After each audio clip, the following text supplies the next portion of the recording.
محرم الحرام محرم حضرت امام حسین کے سر کا معجزہ۔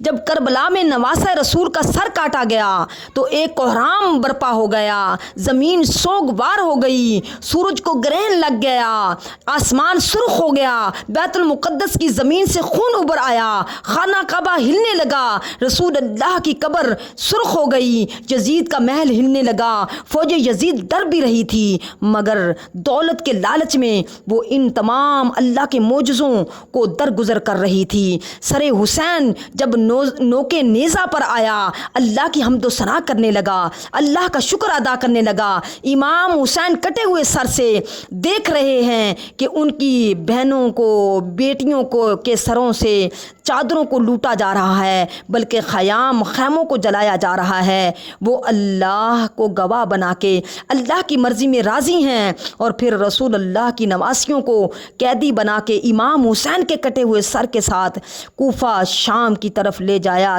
گیا، کیونکہ یزید کا یہ حکم تھا کہ سر حسین کاٹ کے میرے پاس لایا جائے۔ رسول اللہ کی نواسیوں کو قیدی بنا کے امام حسین کے کٹے ہوئے سر کے ساتھ رسول اللہ کی نواسیوں کو قید کر کے زنجیروں میں جکڑ کے ان کو پتھر مارتے ہوئے اس طرح سے محل تک پہنچاؤ کہ لوگوں کے دلوں میں میرا دبدبا قائم رہے۔ رسول اللہ صلی اللہ علیہ وسلم کے خاندان کے چھوٹے بچے جو اونٹوں کے ساتھ باندھے گئے تھے، اور یوں یہ قافلہ چلتا رہا، ایک جگہ اچانک سے سر حسین رک گیا۔ لوگوں نے بہت کوشش کی کہ امام حسین کا سر آگے بڑھے، لیکن وہ نیزہ جس پہ امام حسین کا سر سوار تھا وہ ایک جگہ قائم ہو گیا۔ شمر نے امام سجاد سے پوچھا، تمہارے بابا کا سر آگے کیوں نہیں بڑھ رہا؟ امام سجاد نے امام حسین کے سر کو آگے بڑھ کے دیکھا تو سر سے آواز آئی، بیٹا سجاد، میری سکینہ اونٹ سے گر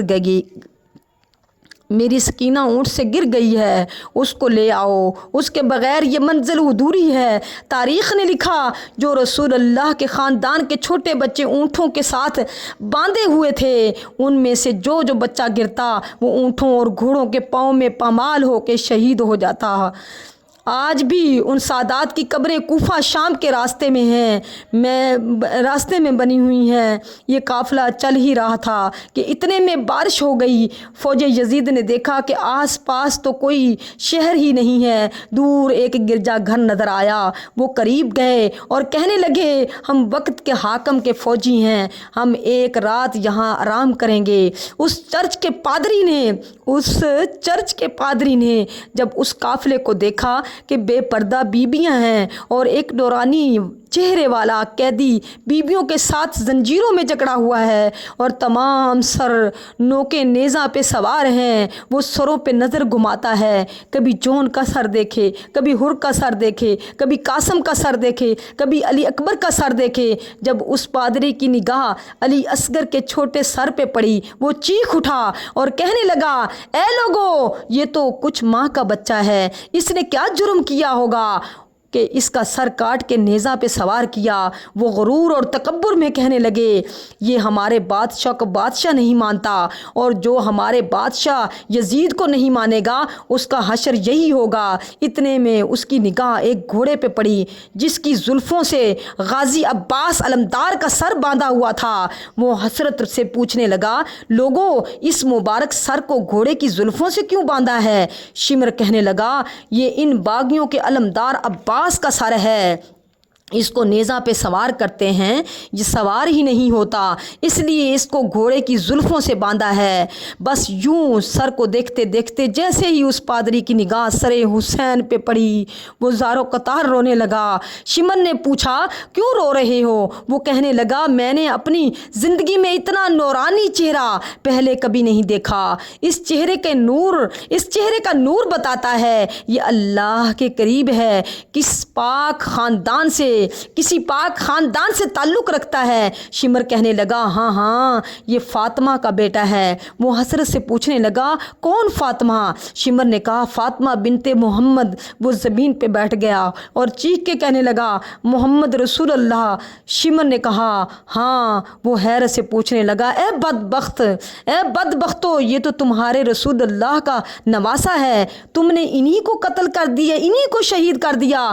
آج رات اگر رہنا چاہتے ہو تو یہ رات کے لیے اس سر کو مجھے دے دو، تمہیں چاہے جتنا سونا لینا ہے چاہے لے لو، ایک رات کے لیے اس حسین کا سر مجھے دے دو۔ شمر نے کہا ہاں لے لو، کل صبح ہم اس کو لے کے جائیں گے۔ بس سر حسین جیسے ہی گرجا گھر لے کر گیا تو اس چہرے سے ایک نورانی نور ابھر رہا تھا۔ وہ گھٹنوں پہ بیٹھ کے زاروں قطار رو رہا تھا کہ اتنے میں اس کی نبینا بیٹی قریب آ کے کہنے لگی بابا آپ رو کیوں رہے ہیں؟ اس پادری نے کہا اس سر کی زیارت کرو، یہ مقدس سر ہے۔ وہ نبینا